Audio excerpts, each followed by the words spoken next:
Good evening, everyone.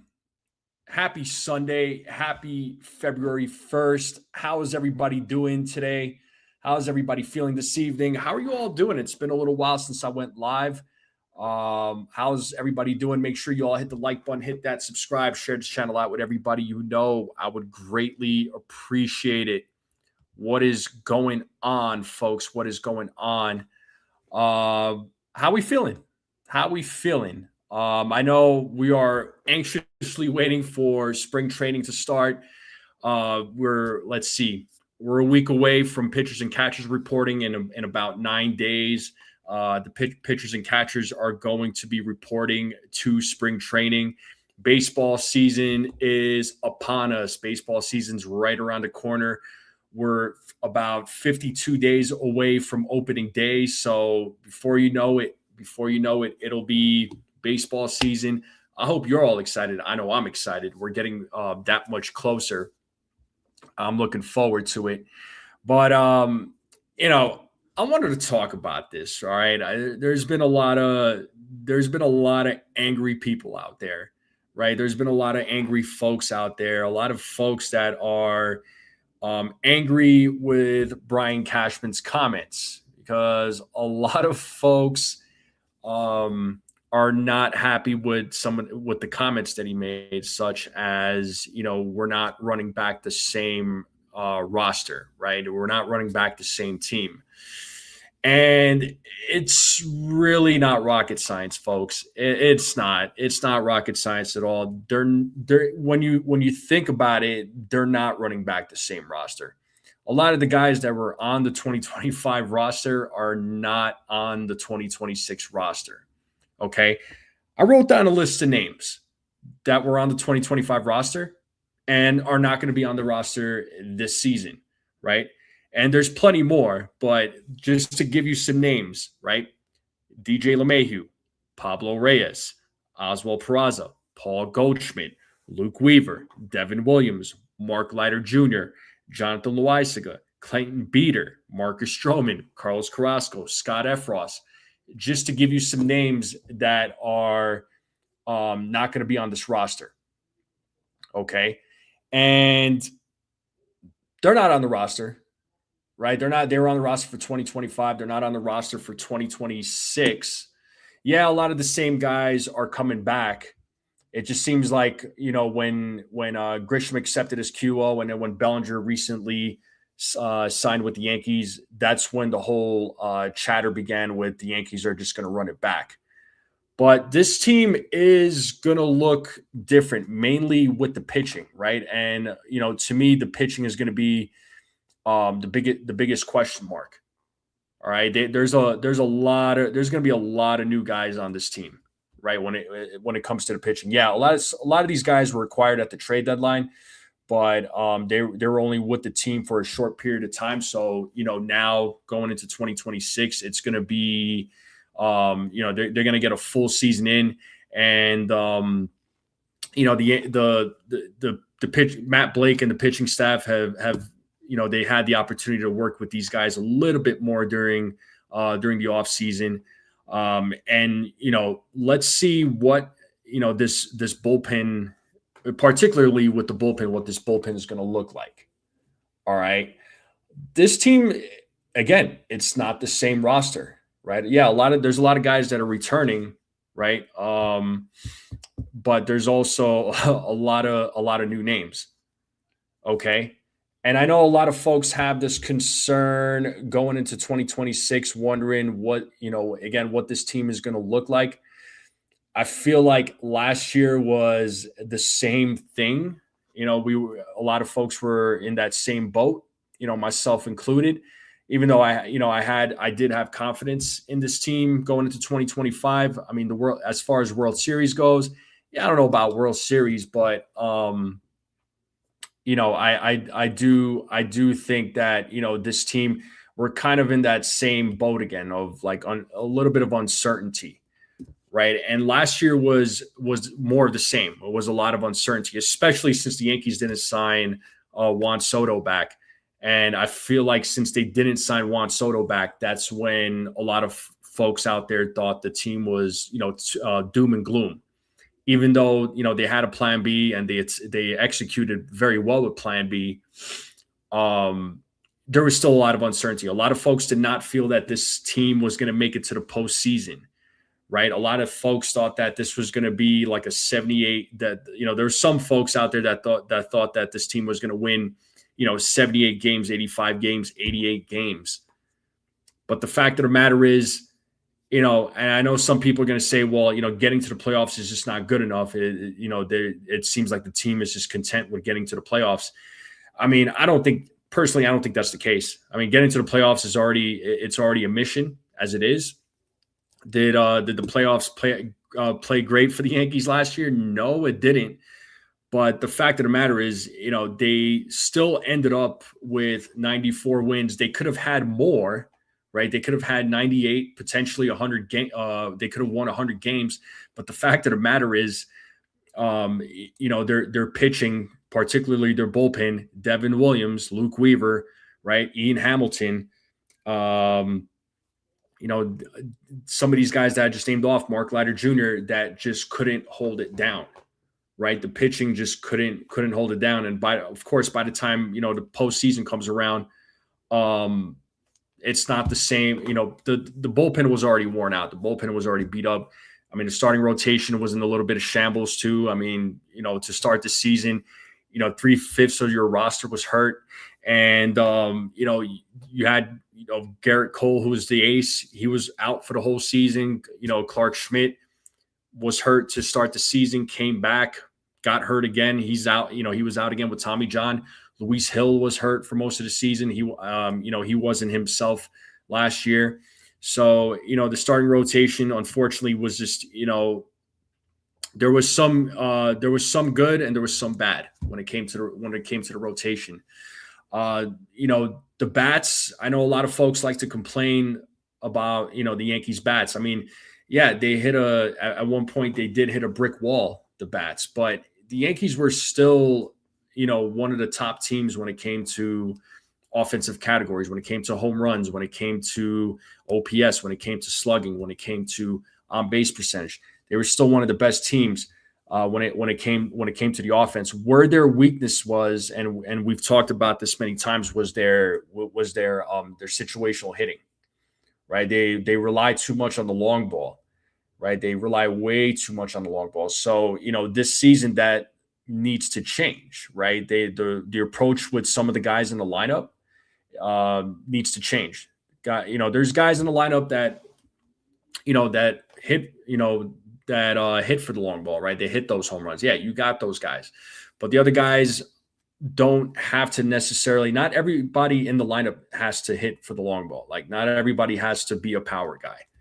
These guys got to hit for contact. These guys have to put the ball in play. And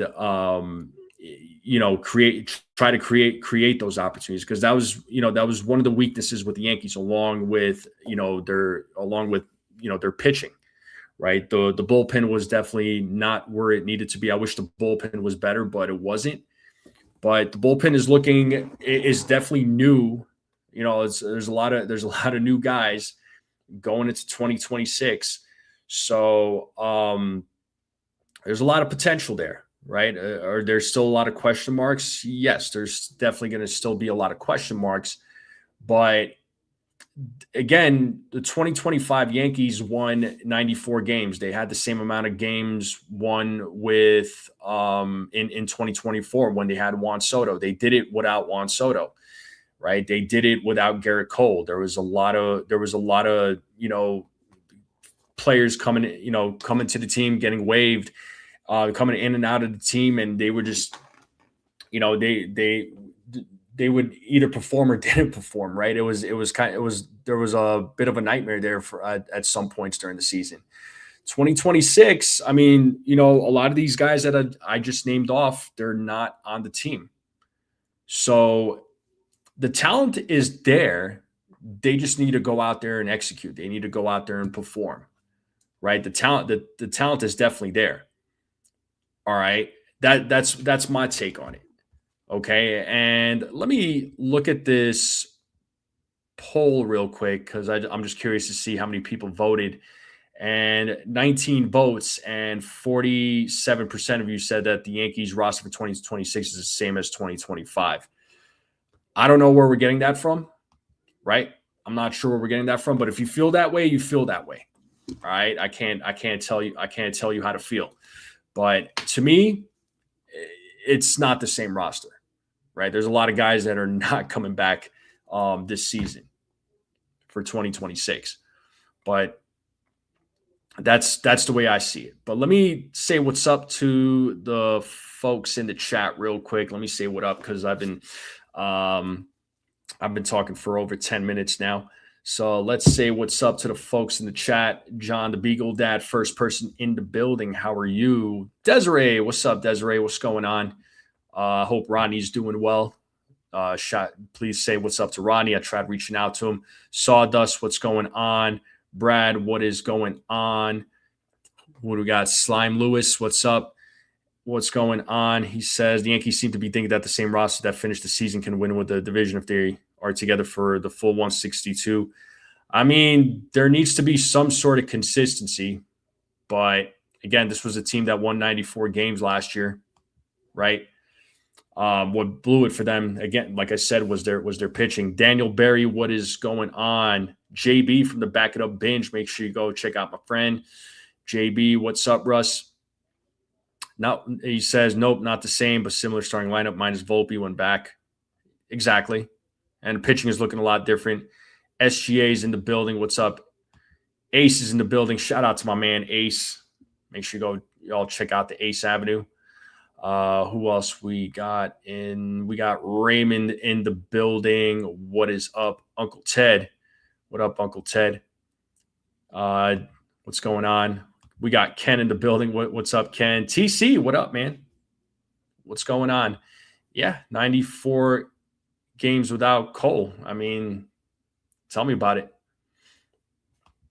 Same team, but if you can believe that. I don't know. We were told the same thing in last year when they didn't have Soto. So, and Ken's naming off players that are not on this team. Yeah, these are the same guys that the list of guys that I wrote down.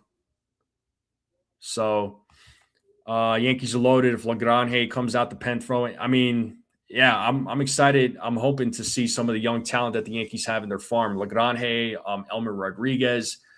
I want to see these guys come up. Stephen B, what's up, man? How's it going? Yeah, well, the problem with Valdez is that he's comes with a QO, and I don't think the Yankees typically don't sign players that are attached to a qualifying offer. TC says, sorry, NFP, but the team is not better. This organization has no clue. Well, the Dodgers are absolutely running away with it. I mean, would it surprise me? No, but they almost lost the World Series last year.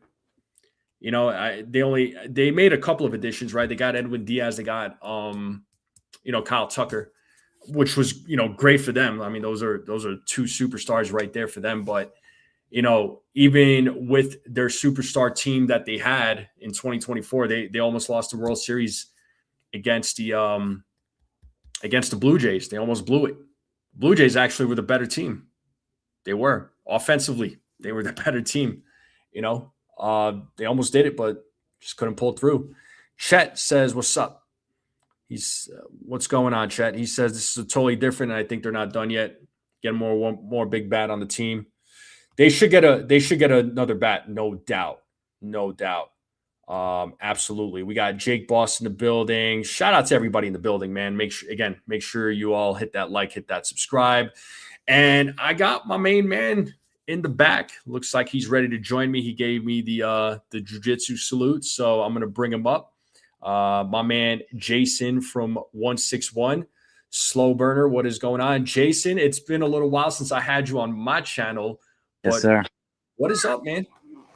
Just doing a lot of house cleaning today. We're we took the Christmas tree down.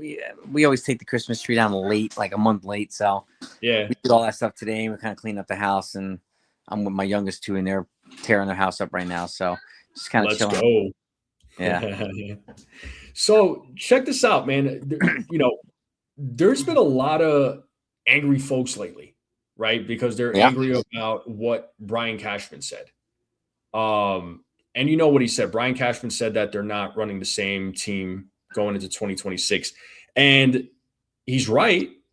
Yeah, a lot of the guys are coming back, but I don't know if you heard me. I don't know how much you heard, but there was a list of players that I wrote down that are not coming back for 2026. Mm-hmm. I don't know if you heard me say the list, but just to give you this list here: DJ LeMahieu, Pablo Reyes, Oswald Peraza, Paul Goldschmidt, Luke Weaver, Devin Williams, Mark Leiter Jr., Jonathan Loaisiga, Clayton Beater, Marcus Stroman, Carlos Carrasco, Scott Efros. That's a lot. That's a lot of guys, man. I mean, yeah, a lot of the bats are coming back for sure. That's half the 26 roster. I'm sorry? That's half the 26-man roster. That's what I'm saying. So a lot of their bats are coming back, no doubt, right? I mean, if you look at their outfield, yeah, you got Bellinger, Grisham, Judge. I mean, these three guys actually, Judge had a killer season. Mm-hmm. Grisham had a career season that nobody expected. I didn't expect it. I don't know about you. I didn't expect it. Bellinger had one of his best years, right? I mean, in his career. You look at third base. I mean, to start the season, look at who you had. I think he's a good player. It's nothing against Cabrera, but you had Oswaldo Cabrera. You had Pablo Reyes, Oswald Peraza. Mm-hmm. Right? So now you look at third base. I mean, you got Ryan McMahon. So he's going to play a full season now as a Yankee. The defense at third base is going to be a lot better. His bat needs to come around, no doubt. I hope they can unlock something with him as far as his bat goes. Shortstop, I mean, you're going to have Caballero, and hopefully, if he could play well, man, I definitely want him out there because he's also pesky on the bases. Yep. Second base, you got Jazz, and then first base, you got Ben Rice. Catcher, you have, Austin Wells. Mm-hmm. So in some ways, the team is, a lot of the same guys are back as far as the bats go, but and then you got a few new faces in the infield, at least, right? The outfield is pretty much the same. Catcher's the same, outfield is the same, infield is a little bit different. But I feel like going back to last year, there was a lot of this uncertainty too, because the Yankees didn't sign Juan Soto, and it was all doom and gloom. Yeah, we were told that they were going to be a fourth place team without Juan Soto. I remember that because they were trolling the heck out of us once he signed with the Mets. And I remember distinctly celebrating in the jacuzzi, pouring champagne all over himself. I remember those videos too. But they didn't have him. They also didn't have Garrett Cole for the year, and they still won the most games in the American League, 94, tied with the Blue Jays. So I think it might be, in terms of running it back, I think it might be best to say, or better to say, they're running some of the team back, right? Some of the offense back, some of the pitching. There's a new look bullpen. The rotation is going to be different. So it might be better to say they're running some of it back. And I understand people get upset with Brian Cashman, but at the end of the day, if we want him to give us better answers, it might be better to start asking him better questions. Yeah. And before I let you continue, shout out to Slim Lewis Guitar for the $5 super chat. My guy, thank you so much. I always play this. Thank you so much, man. He says it's the same group of positional stars that finished the season over 162 games. That's an improvement over the pre-deadline 2025 Yankees. What do you think? If we tie in the talking point of running it back, I mean, they're running it back with a team that's more likely resembles the second half post-deadline Yankees than the pre-deadline Yankees, right? They will get Cole back at some point where Don's gonna be healthy. And there's a lot. I mean, the bullpen's gonna be almost. They only have 3 guys returning from the bullpen from last year: Ryan Yarborough, Tim Hill, and who's the other one? And Fernando Cruz. Everybody else is going to be new. So yeah. And the rotation also. I mean, we're replacing Carlos Carrasco and Marcus Stroman with Cam Schlittler. So they also added Ryan Weathers, and I do think they're going to add a starting pitcher at some point before pitchers and catchers report, so that they're not having to use Ryan Weathers in the rotation, and they're not having to use Blackburn and Yarbrough in the rotation too much either. I don't think they want to rely on them too much in the rotation. If I had to guess, I think one of the things, and I mentioned this the other day, that Brian Cashman is trying to supply Aaron Boone with that he hasn't really done much, is depth, good depth. Yeah. If our starters are sitting or they get hurt or something, we have some credible depth to back them up on the field. And I think he's trying to supply the team. People can call it dumpster diving. That's fine and all that whatnot. But like our bench now, Rosario, Oswaldo Cabrera, I mean, the bench already is better than it was last year. Right. And we'll see who the backup catcher is going to be. And you know, now that we know this, the Twins are in flux. You never know. They could trade for Joe Ryan and Ryan Jeffers, their right-handed hitting catcher, right? They could do that. The Twins are in flux, and it sounds like they might move these guys before the season starts, before spring training starts. So I'm not ruling anything out just yet. But I do think the Yankees are not done. I don't think the Yankees are done. And Brian Cashman said so. They're going to add a right-handed bat, and they're going to add and at least a pitcher if it's a starting rotation or a reliever. And from the right-handed bat, like the only right-handed bat I would trade for would be Nico Horner. No other right-handed bat. Right? I've been wanting Nico Horner. I've been talking about and wanting Nico Horner since last year. I remember when he was a free agent. We've been talking about him for a year. Yeah. There's no other right-hander that checks as many boxes as Horner does. Like, could you imagine him? You know, he plays elite defense. He kills lefties, right? Those are some of the biggest complaints from the Yankee fan community last year. He also, can play shortstop and third and second, right? So give Jazz a rest, give Ryan McMahon a rest. And he could also be the leadoff hitter. Okay, and if you put him at leadoff, then it makes it easier to bat Cody Bellinger at second, right? If you bat Bellinger second, and if he doesn't come, I would put Caballero as the leadoff. Because I think if you put Bellinger at second, he's going to see more pitches because you're not going to want to walk him to put on Aaron Judge. You're not going to want to face Aaron Judge with multiple guys on base, right? So I think batting Bellinger at second, no matter who you put in front of him, is going to give Bellinger more opportunities. So it'd be a good way to capitalize on him coming back to the Yankees as well. So I think him or Caballero will probably be the best option for Bellinger and Judge. And let me know if you agree or not. I mean, yeah, Nico Horner would be like the perfect guy to lead off. I don't like the idea of having Grisham lead off. I like Grisham, but I'm just not down with the idea. And that was something I said going into the offseason. They need to get a leadoff guy. They need to get a bat that can lead off. I mean, Caballero could potentially be that guy because he does hit for contact. He steals. He's pesky on the base paths. I mean, for God's sakes, he led the league in stolen bases, right? Yep. So, there is that option. So, and that makes it move Grisham down to like the 7 spot. And I'd rather have a 3 WAR guy at the 7 spot. That would make the bottom part of the lineup much more effective. Yeah, because if you look at the bottom part of the lineup, you're probably looking at Ryan McMahon, Grisham, Austin Wells, maybe. But but let's just say if you didn't have Grisham there at the top of the lineup, if you didn't have him in the bottom of the lineup, and your bottom order would be it'd probably be Ryan McMahon, Volpe, Wells, and that's not to me. I mean, if Volpe wasn't hurt, of course.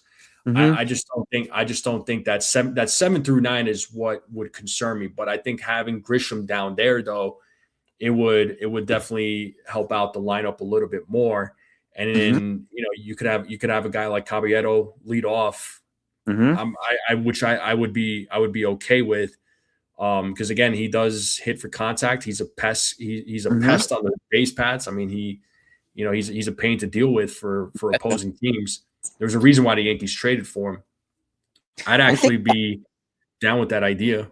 And think about it. If he's lead off or Horner's lead off, right?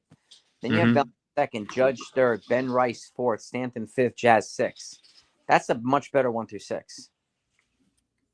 So you said Caballero, Bellinger, Judge, Ben Rice, Stanton, Stanton, Jazz.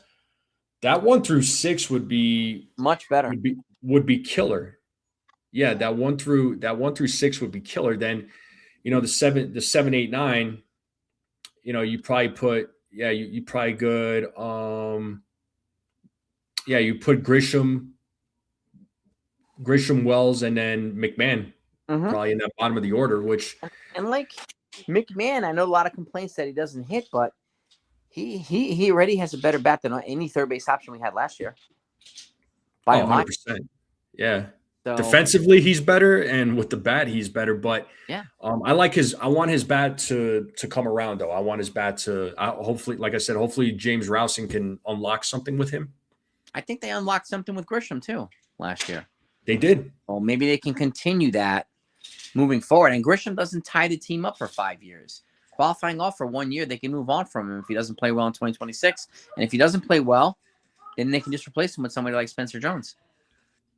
Yeah, which I'm glad you brought up Spencer Jones, because I don't know if you saw, but I guess Cashman was on, I think it was on MLB radio, but he said something about Spencer Jones, actually, saying that they might start him off at AAA to start the season, because they think there's still some things that he needs to work on, which I do agree with that. I think there's things that he does need to work on.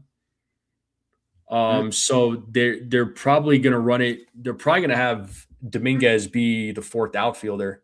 I don't know, actually, because it sounds right now they're actively looking for a right-handed hitting outfielder. They made an offer to Austin Slater, major league contract offer. And they're in dialogue with Randall Grichuk, who hits 800 over 800 OPS against lefties. So I could be wrong, but if they add a righty outfielder, then I think Dominguez gets traded. And if they get a right-handed hitting outfielder, I don't think Horner comes.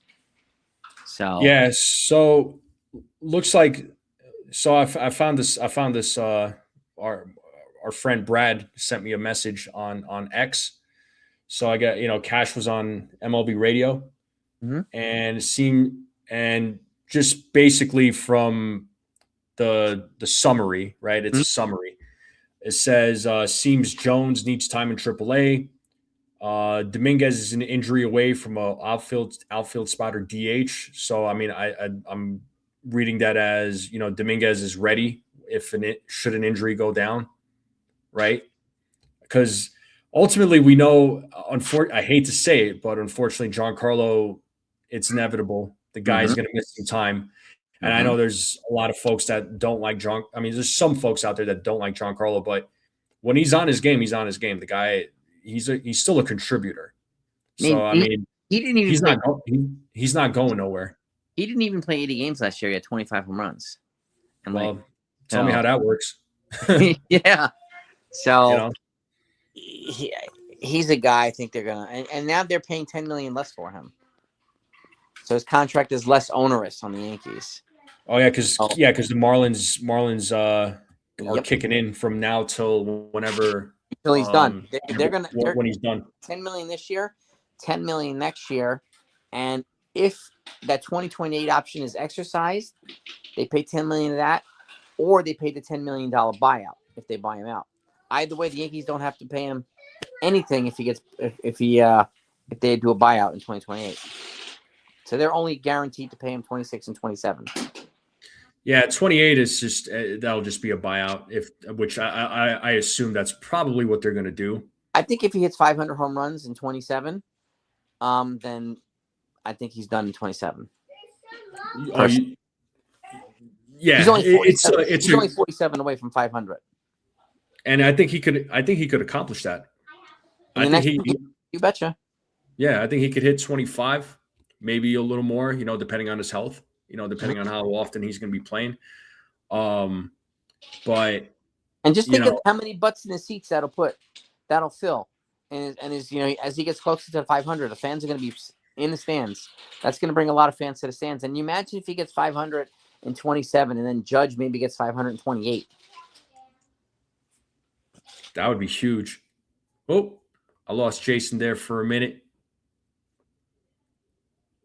His camera just went off. We'll just wait till he gets back.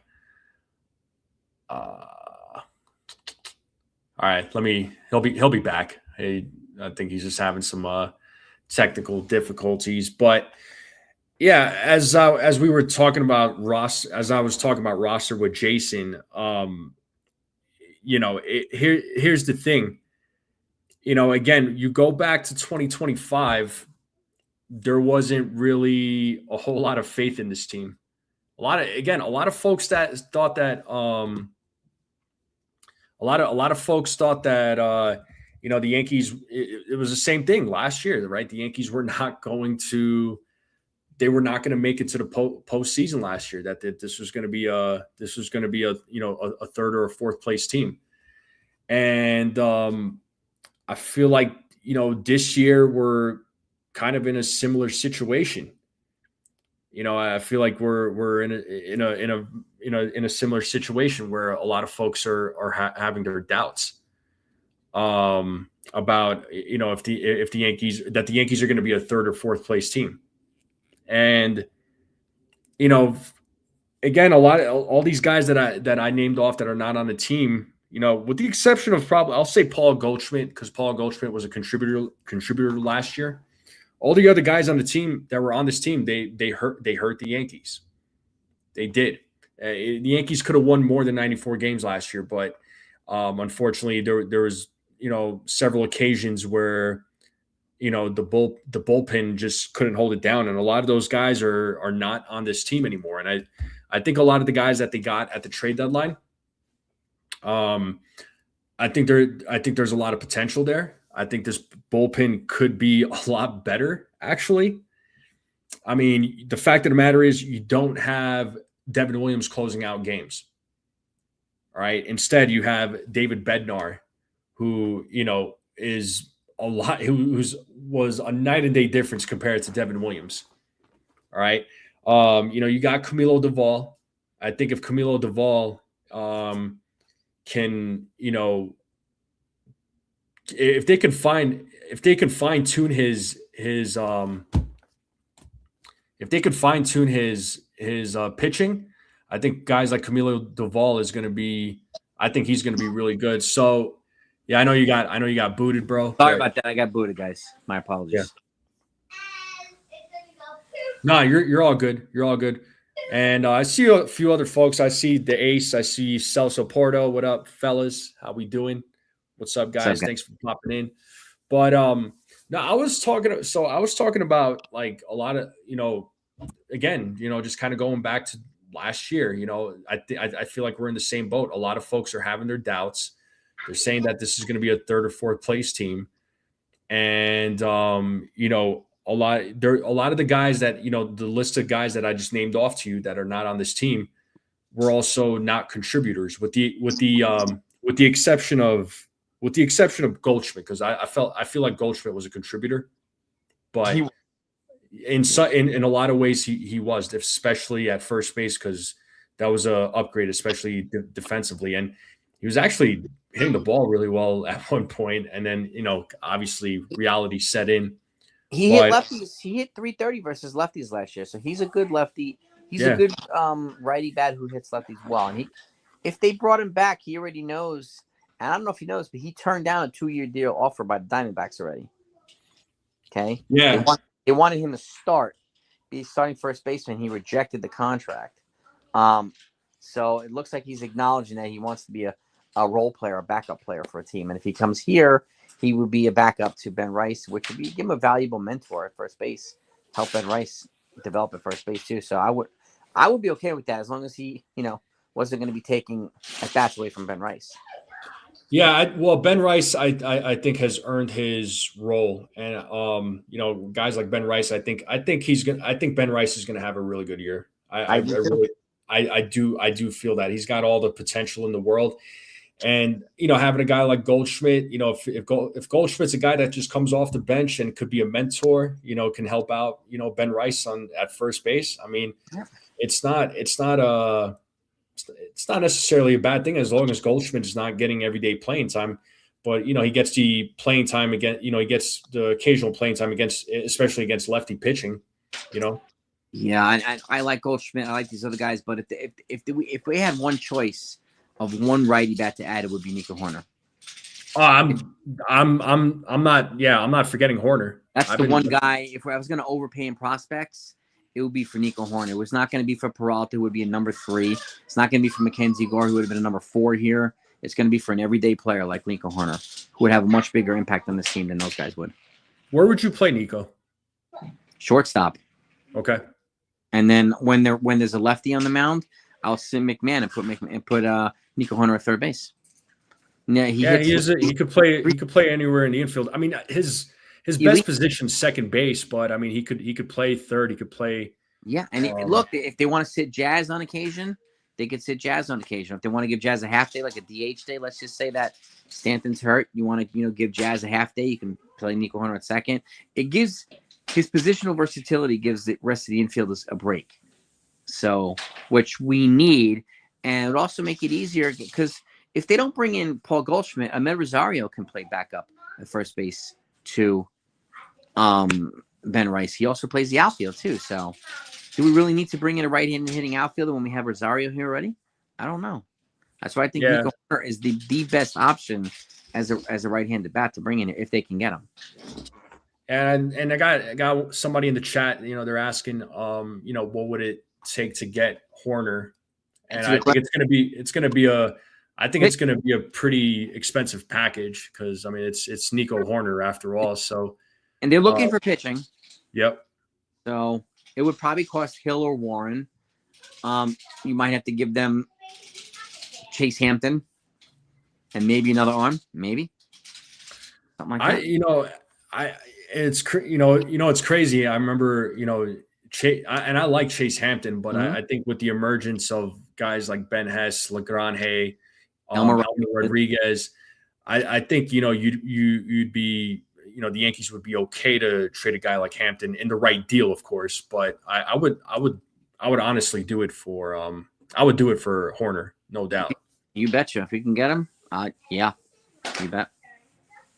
No doubt. I wouldn't hesitate to trade Chase Hampton if the Cubs were okay with that, if the Yankees were willing to trade him. And guess what, too? Now that Eugenio Suarez has signed with the Reds, I don't know if you guys heard, he signed with the Reds today. If the Yankees got Nico Horner, then he doesn't go to the Red Sox. And the Red Sox need a third baseman still. And they are in dialogue with the Cubs regarding Nico Horner. This is why I would, and I don't know if they're doing it or not, but I would, put forth a sense of urgency when it comes to Horner if we can get him. Like I said, man, I would love if the Yankees got Horner, man. I'd be all over it. I'd 100% be all over that. You know what I mean? Like I've been talking about him since last year, and I remember when I had brought his name up. I know some folks were kind of like, no, pass on Horner, like he's not good, but the guy had a great 2025, man. A good player. Yeah. He checks a lot of the boxes that the Yankees need checked, and that's the key. Is he a good fit? He doesn't need to be a super big home run hitter. We don't need that. We led the major leagues in home runs, right? He's a contact bat who could beat leadoff, who happens to kill lefties at the same time, and he plays elite defense. He checks 4 boxes for the Yankees just by coming here. So he's a perfect fit, man. Mm-hmm. He's big time, like he's a perfect fit. He's a perfect fit for the lineup. He'll definitely help balance out the lineup too. Mm-hmm. I don't think any of us can deny that. I mean, I think Horner he is that guy, man. Like Mhm. I think he'd be perfect for the Yankees. But I'm not too worried about, there's certain guys I'm a little bit worried about when it comes to the bat. But I know a lot of folks had some complaints right about the Yankees offense, but like earlier before you came on, I said the Yankees offense, they led in a lot of the offensive categories, and people could say that it's flawed or they were just home run guys, but it's still, I mean, if I mean the whole flawed argument, I'm not really understanding, because I'm like, how is it flawed? Is it, I mean, is it a fluke? Was that it? Is that what I'm understanding? How is it a fluke? They led in home runs. They led in on-base percentage. They led in walks. They led in OPS. They led in a lot of offensive categories. And now we're going to have a full year of Rosario, a full year of Caballero, a full year of Ryan McMahon, none of which are home run hitters, right? They're all contact guys, so who happen to play good defense as well. So it'll have a little bit of a different look, but I would rather start the season with those guys than what we had last year, right? So I think we're in better footing to start off the season better. And with what we have now, I think the Yankees can win more games than they won last year, especially once we get Cole back and once we get some of the other reinforcements back. I do think they can do that. And this was something I was saying. Like the Yankees could have probably won. They could have won 98 games last year. They could have potentially won 100 games last year. But hint, hint. Like unfortunately, Devin Williams. I'm not just blaming him, but he was not the closer that we had hoped for. And now we have David Bednar, and he was a bulldog, and he fits perfectly here. Yeah, and it was a night and day difference between him and Williams. But like Luke Weaver didn't exactly have the greatest of seasons. He did not. Mark Leiter Jr. Unfortunately, he just didn't work out for whatever he just didn't work out. Jonathan Loaisiga, another guy who just never panned out. Couldn't stay healthy. Who? He couldn't stay healthy, Jonathan Loaisiga. He had a big arm, but he couldn't stay healthy. Just like Scott Efros, he had a big like crazy movement on his switches. He couldn't stay healthy. So, yeah, Efros was another one.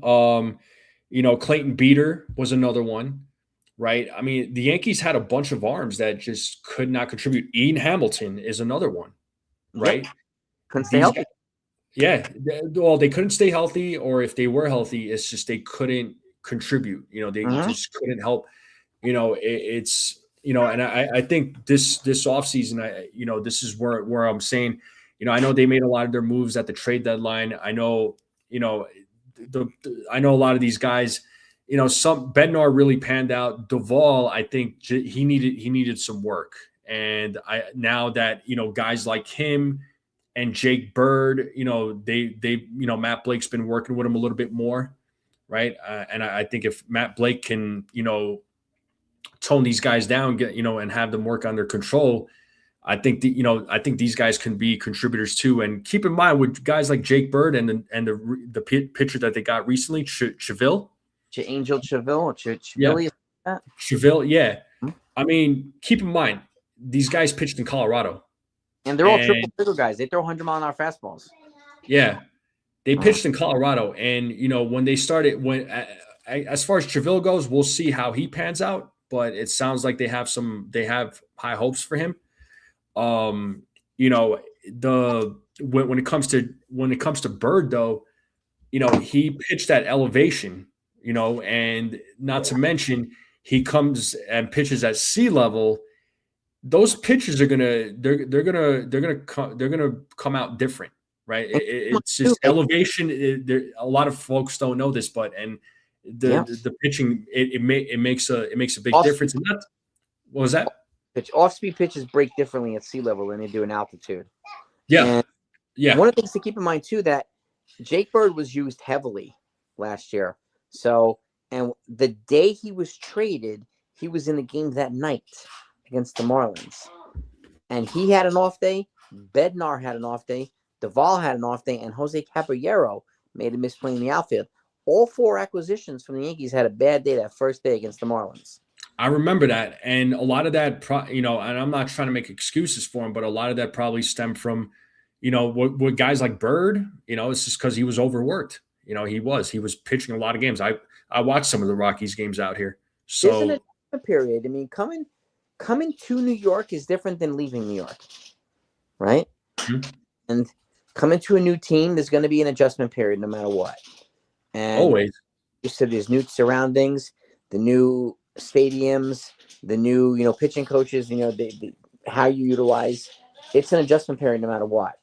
And I say this a lot too. If you're dealing with Milwaukee or Colorado or Cincinnati or Seattle, I mean, you're dealing with a very respectful and cordial press and a more toned down fan base. You come to New York, excuse me, it's a hornet's nest here in the fans and the press. It's just bad, bad, bad, bad, bad. It's all over you, right? And Mhm. they'll ask you the same question 9,000 times and wonder why you're giving them the same answer. Right? Because that's one of the biggest criticisms of Cashman, right? He gives the same answer all the time and expecting different results is insanity. Stop asking them the same question. Has anybody thought of that? Yeah, and Ken is bringing something up here about Cheville. He says has 5 years in control, has 3 minor league options. Yankees can tuck him into Scranton, have Blake work with him. Yeah, the dude's actually he's got a pretty killer changeup and slider. I've seen some of I've seen some of his work.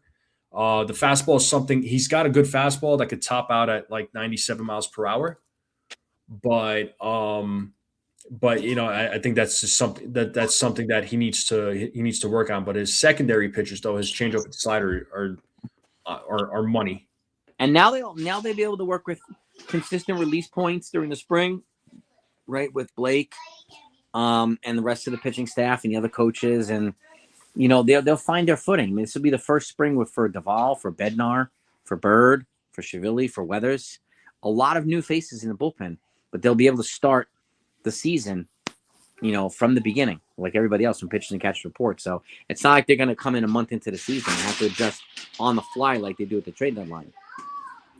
Yeah, and obviously the bullpen this year it's going to be a lot. It's going to look way different, man. There's just a lot of new faces in that bullpen. Yep. How do you feel about the bullpen this year compared to last year? Like, how did you feel about the 2025 bullpen? And how do you feel about 2026? They had the 8th worst ERA in all of baseball last year, but for a couple of reasons. I mean, our starting pitching got out of the gate already depleted, right? Cole was out for the year, and some of these other guys, Hill, I think, was missed a bunch of half the season. And so we had 2/3 or 60% of our rotation not there. We were relying on rookie Will Warren and Carlos Carrasco and Marcus Stroman. So, and we didn't get length from our starting rotation for the first 2-3 months of the season. So what happened was the bullpen got overused, right? And a lot of these guys were fatigued, and that put a lot of pressure on the rotation and the lineup and so on and so forth. And again, I say this a lot too. For those that don't know this, the Yankees in the postseason averaged the same amount of runs per game than the Dodgers did. A little over 4 runs per game. But what's the difference between the Dodgers, who went all the way, and the Yankees, who did not? The Dodgers pitchers were healthy, and they neutralized their opponents. The Yankees pitching did not neutralize their opponents, right? So, and I think a lot of it had to do with coming out the gates already hobbled, right? Missing our ace. And like I said this the other day, people thought I was crazy, but like we lost Soto and we lost Cole. If the Dodgers lost Ohtani and Yamamoto, do you think they'd be going to the World Series? I highly doubt it. Probably not. No. It's a similar impact that the Yankees had. Well, think about it. I mean, the Dodgers, even with their super stacked team that they got, they almost lost the World Series. Yeah. Offensively, like the Blue Jays were the better team. And when the Blue Jays won, and it's one of the things I said last year, when they won, they usually bludgeon teams, right? They won by a lot and biggest margins and so on and so forth. The Dodgers won a lot of the close games. Their pitching kept them in the game. And well, a lot it was their pitching, and also it was a lot of their clutch hitting by the players. The small things that they did, and those small things add up. And this was something that I've said on my live streams quite a bit. I was like, you know why the Dodgers won? Because they did the small things better. Yeah, They did. Those small things matter every single time because I feel like where the turning point was when I said advantage Dodgers is that game inning double play when Kike Hernandez ran in, made that catch, threw the runner out at second, game over. I was like, this might be the nail in the coffin right here, man. Why do you think they keep bringing back Kike every year? Because he makes a lot of these little plays, right? Yeah, Counts he's too. not a regular season guy, but for some reason the guy shows up in the postseason. Just like I don't know why. Brocious was a regular guy, and then in the postseason he was like a god in the postseason. All right, Scott Brocious was like Ryan McMahon in the regular season, but then, a hero in the postseason. So there's a reason why the Yankees kept Scott Brocious for those years, and I think the same thing applies to Kike Hernandez. He does a lot of little things for the Dodgers, and good for him. Yeah, and again, it's the little things, and then the pitching also paid off. And when you think about it, the Blue Jays, honestly, their bullpen was actually better than the Dodgers, but their pen was pretty good. Yeah, their pen was good. It was actually better than the Dodgers. The Dodgers' starting rotation, I would argue, was probably better. To some, well, they had Yamamoto. Yamamoto saved their butts. Oh, Yamamoto was a lifesaver for those guys, man. He was like the Randy Johnson. Like Randy Johnson used to come out of the rotation and the bullpen the next day when he was with the Diamondbacks in the World Series. Remember that? Like they would bring him in. He threw 8 the night before, and then he'd come in the next day and throw 3 innings and just shut everybody down. That's exactly what Yamamoto did. Yeah. Oh. Yamamoto, man, he pitched the night before, comes out the bullpen, tells Dave Roberts, put me in the bullpen. Put me in, coach. And you have 3 months to rest. It's the last game of the season, no matter what, tonight. So put me in. Yeah. Oh yeah, big time. So I'm just looking out the window real quick, but yeah, man. But to me, it's just it's crazy though. How like that whole World Series played out, and I think the Yankees now, since we're talking about pitching, I think that's the reason why they are loading up on so much pitching because, well, injuries happen. They're kind of in a way, it's kind of following that Dodgers model in a way because the Dodgers have a bunch of pitching. One guy gets hurt, okay, next man up. We're ready. And it's their biggest pitchers. Obviously, it's Yamamoto. I mean, Blake Snell is good, but he gets hurt a lot. Glasnow gets hurt too. Glasnow gets hurt a lot. But they have guys. They have guys that can back them up. Mm-hmm. And I think this is what Cashman is trying to create with the pitchers that he acquired at the deadline, and then of course trying to build up that rotation a little bit till and think of the impact this way. If he signed Kyle Tucker or Bo Bichette, right, for those insane contracts, but when they weren't able to supply them with depth, and one of those guys got hurt, right, and they'd be in the same situation as they were last year. Top player hurt, not enough depth to back him up. So I think he's doing it right by supplying them with better depth.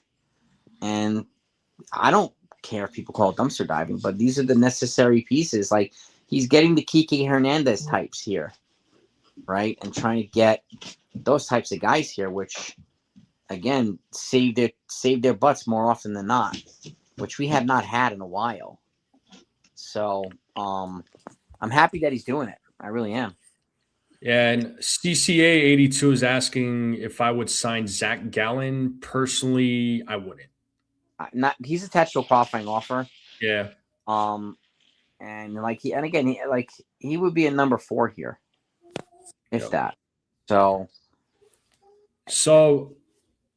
Jake here is he's saying you're relying on Jazz to go 30-30 again. Bellinger to have another breakout season, Grisham to repeat his season, Rice to repeat. Don't be surprised if the offense takes a dip. Well, look, Jazz don't be surprised. Don't be what? Don't be surprised if they don't take a dip. Yeah, I mean, they were supposed to take a dip last year when Soto wasn't on the team, but And they were better. Jazz, they were. I mean, and Jazz going 30-30. Listen, if he doesn't get 30 home runs and 30 stolen bases, I'm not worried about that. I'm worried about production right now. Like for me, that's what I'm worried about. I want Jazz to also, hit for home runs, but also hit for contact, get on base, and be pesky. And play good defense. Bellinger to have another breakouts. What was that? Just play a good second base.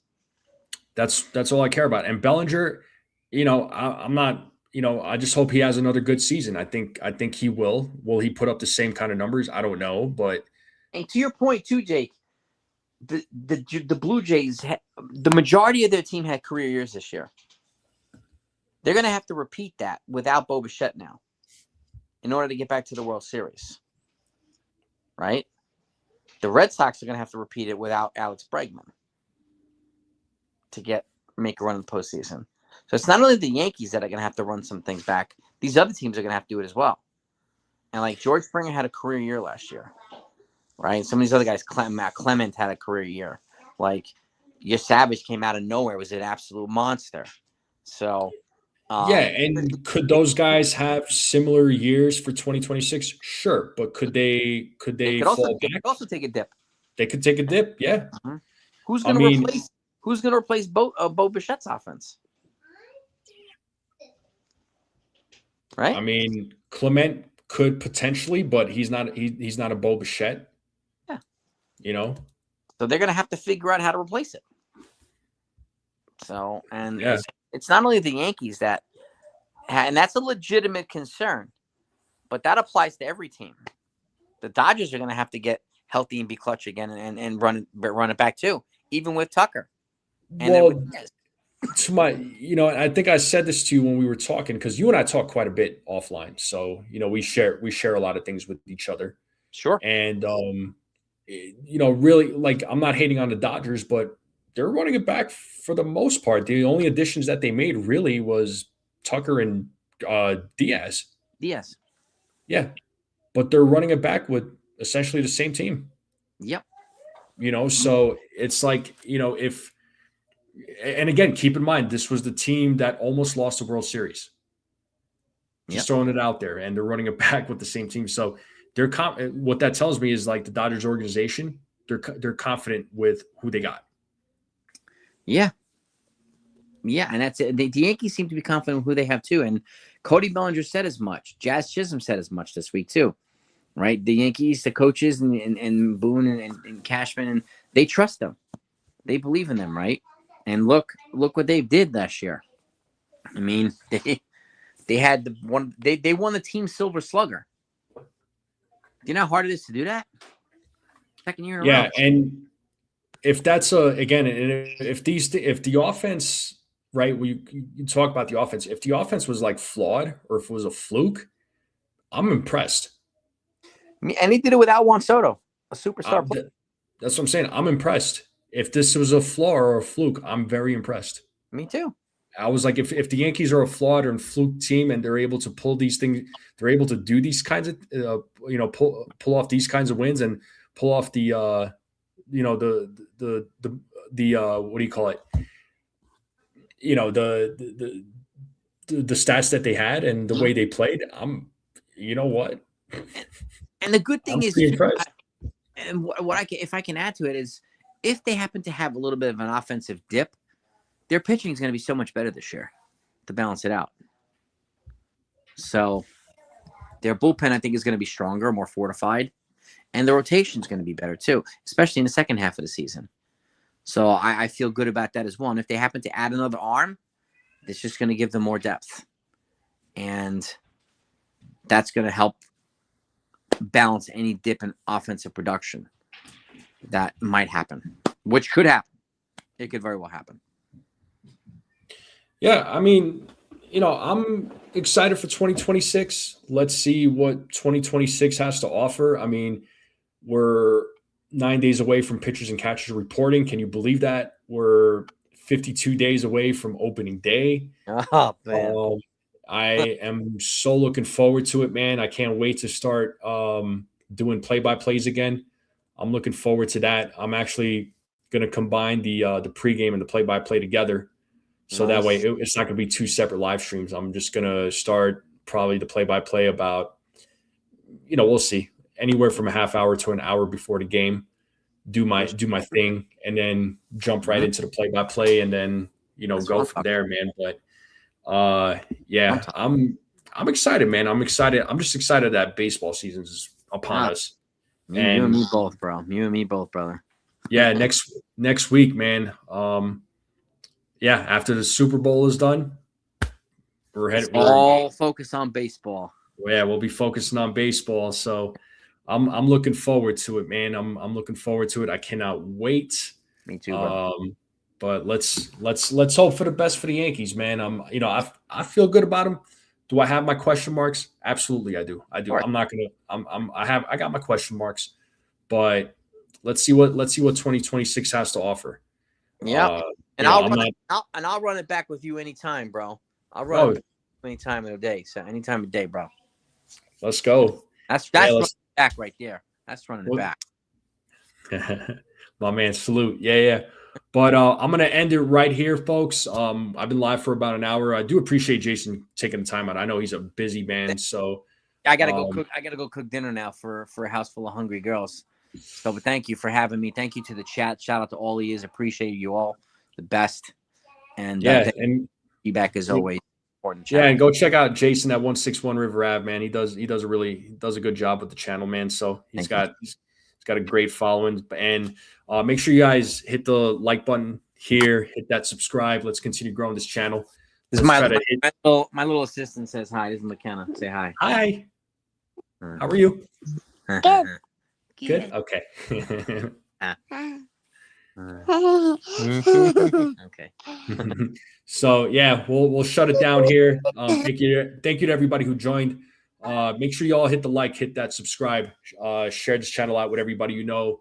I would greatly appreciate it. Let's get the strike zone to 3,000 this year. Let's go.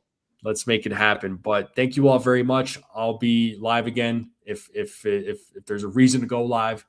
But I wanted to go live today to talk about the same roster and how we're supposedly being gaslighted.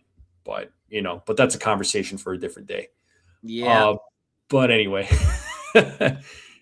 peace out, everybody. Have a great night. Thank you all.